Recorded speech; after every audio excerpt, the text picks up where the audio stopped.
করেছি।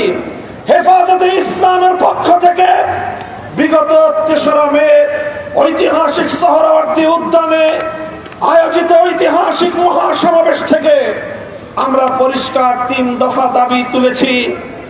আমাদের দাবি ছিল পরিষ্কার, আওয়ামী লীগকে অসংখ্য গণহত্যার দায়ে শাপলা চত্বর থেকে 2024-এর জুলাই আগস্টের গণহত্যা পর্যন্ত এতগুলো গণহত্যার দায়ে আওয়ামী লীগকে সন্ত্রাসী সংগঠন হিসেবে ঘোষণা করতে হবে।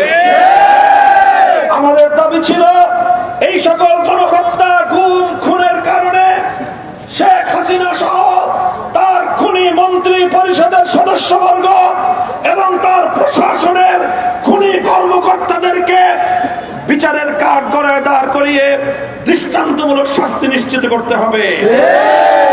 আর ৩ নম্বর দাবি ছিল আওয়ামী লীগ এবং তার খুনি নেতৃবৃন্দের দাবি তাদের বিচার সম্পন্ন না হওয়া পর্যন্ত, তাদের বিচার কার্যক্রম কার্যকর না হওয়া পর্যন্ত তাদের সকল কার্যক্রম নিষিদ্ধ এবং বন্ধ রাখতে হবে। আজ বাংলাদেশ সরকারের ঘোষণার মধ্য দিয়ে এই দাবিগুলোর একটি দাবি আদায় হয়েছে। আওয়ামী লীগের কার্যক্রমকে নিষিদ্ধ ঘোষণা করা হয়েছে। এখানে আমাদের আন্দোলন থেমে যাওয়ার নয়। আমরা প্রতিটি হত্যাকাণ্ডের জন্য, আমার প্রতিটি মায়ের বুক খালি করবার অপরাধে, আমার প্রতিটি বাবাকে সন্তান হারা করবার অপরাধে, আমার সন্তানদেরকে এতিম করবার অপরাধে খুনি শেখ হাসিনা সহ তার সকল সহযোগীদের বিচার বাংলার মাটিতে কার্যকর এবং সেই সকল বিচারিক কার্যক্রম তার অগ্রগতি দৃশ্যমান না হওয়া পর্যন্ত বাংলাদেশে আমরা নির্বাচনের পেঁচাল শুনতে চাই। আমরা নির্বাচন চাই, নির্বাচনের সুষ্ঠু পরিবেশ চাই। তবে সবকিছুর আগে আমাদের শাহাদাতের এই রক্তের বদলা নেওয়ার জন্য, শহীদদের শাহাদাতের মূল্যায়নের জন্য আওয়ামী লীগের খুনি সকল দায়িত্বশীল আওয়ামী নেতৃবৃন্দের বিচার কার্যক্রম দৃশ্যমান অগ্রগতি সাধন করতে হবে। ছাত্র জনতার পক্ষ থেকে ইতিপূর্বে জুলাই বিপ্লবের ঘোষণাপত্রের কথা বলা হয়েছে। আমরা অব্যাহতভাবে বলে আসছি, ধারাবাহিকভাবে বলে আসছি, জুলাই বিপ্লবের ঘোষণাপত্রের কথা যখন রাজপথে এসেছে, আমাদের বিপ্লবী ছাত্ররা যখন কথা বলেছে, বিভিন্ন রাজনৈতিক অঙ্গন থেকে কথা এসেছে যে ঐক্যমতের ভিত্তিতে জুলাই ঘোষণাপত্র আসুক। আমরা বলেছি ঠিক আছে। ছাত্র নেতৃবৃন্দকে বলেছি তোমরা অপেক্ষা করো যাতে ঐক্যমত হোক। রাজনৈতিক দলগুলোকে আমরা উদাত্ত আহ্বান জানিয়েছি। প্রতিটি ঘোষণায়, প্রতিটি বক্তব্যে আমরা বলেছি অনতিবিলম্বে জুলাই ঘোষণাপত্র আসতে হবে, ঐক্যমতের ভিত্তিতে আসুক। সে ব্যাপারে আমাদের আন্তরিকতার কোনো অভাব ছিল না। কিন্তু আমাদের আন্তরিকতার কেউ ওই যদি অর্থ বুঝে যে এটাকে জুলাই ঘোষণাপত্র জাতির সামনে ঘোষিত হওয়াকে টাল বাহানার কোন হাতিয়ারের পেছনে ফেলা, এটাকে আমরা বরদাস্ত করে নেব না। আমরা চাই জুলাই ঘোষণাপত্র অনতিবিলম্বে জাতির সামনে ডিক্লারেশন হতে হবে। জুলাইয়ের ঘোষণাপত্রের ভিত্তিতে আগামীর বাংলাদেশ নির্মিত হবে। আমরা পরিষ্কার ভাষায় বলেছি 1947 সালের দেশ বিভাগ, 1971 সালের মহান মুক্তিযুদ্ধ, 2024 সালের জুলাই বিপ্লবের ভিত্তিতেই আগামীর বাংলাদেশ নির্মিত হবে।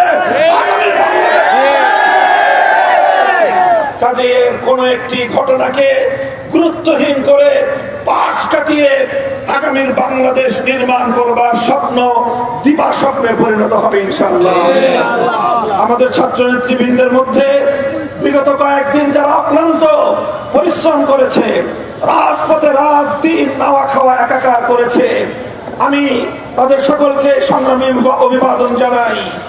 আমাদের ক্যাপ্টেন হাসনাত আব্দুল্লাহ, সহযোগী সার্জিস আলম সহ অন্যান্য আমাদের সকল ছাত্র নেতৃবৃন্দ, দায়িত্বশীলরা এবং বিভিন্ন ছাত্র সংগঠনের নেতৃবৃন্দ যেভাবে তাদের পাশে এসে দাঁড়িয়েছে, যদি ছাত্র জনতার এই ঐক্য ধরে রাখা যায়, বাংলাদেশে নতুন কোন ফ্যাসিবাদ জন্ম নিতে পারবে না। আমরা বলেছি ৭১ সালেও আমরা পিন্ডির গোলামীর জিঞ্জির ছিন্ন করেছি, দিল্লির গোলামি করবার জন্য নয়। ২৪ আগস্ট পরবর্তী সময় আমরা বলি আমরা দিল্লির দাসত্ব থেকে মুক্ত হয়েছি, ওয়াশিংটনের গোলামি। আমরা পরিষ্কার ভাষায় আমাদের বক্তব্য স্পষ্ট করছি যে আমাদের ছাত্র জনতা যেভাবে বুকের রক্তের বিনিময়ে বাংলাদেশকে নতুন ভাবে স্বাধীনতার স্বাদ উপহার দিয়েছে, এদেশের মানুষকে তারা যে মুক্তির স্বাদ আস্বাদন করিয়েছে, এ জাতি অকৃতজ্ঞ জাতি নয়, এ জাতি অকৃতজ্ঞ জাতি নয়। আজ তার এই জাতি আবার প্রমাণ রেখেছে। ছাত্ররা রাজপথে নেমেছে, ডাক দিয়েছে, বাংলাদেশের মানুষ তাদের সেটাকে সাড়া দিয়েছে। তারা যদি বলতো ব্লকেট কর্মসূচি ঘোষণা করেছিল, যদি সারা বাংলাদেশ ব্লক করতে বলতো, এদেশের মানুষ বাংলাদেশকে অচল করে দিত। আমি আর কথা দীর্ঘায়িত করছি না। ইনশাআল্লাহ নেতৃবৃন্দ, দায়িত্বশীলরা পরামর্শ করছে, আমরা তাদের সঙ্গে রয়েছি, আমরা প্রতিটি পদক্ষেপে আছি। ইনশাআল্লাহ ঐক্যবদ্ধভাবে আমরা আগামীর বাংলাদেশ গড়ে তুলব। বিভাজনের রাজনীতি পরাস্ত হয়েছে, আগামীতে বাংলাদেশে বিভাজনের রাজনীতি করে কেউ ইনশাআল্লাহ সুবিধা করতে পারবে না। ইনকিলাব জিন্দাবাদ, বাংলাদেশে আওয়ামী লীগের রাজনীতি আর আমরা দেখতে চাই না।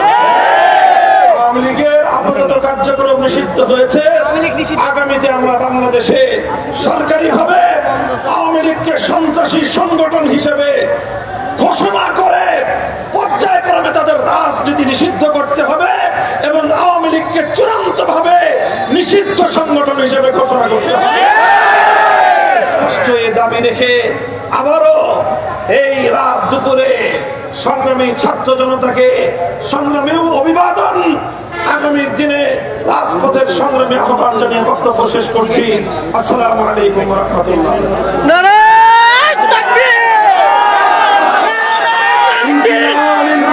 জিন্দাবাদ জিন্দাবাদ, ইনকিলাব ইনকিলাব ইনকিলাব ইনকিলাব জিন্দাবাদ ইনকিলাব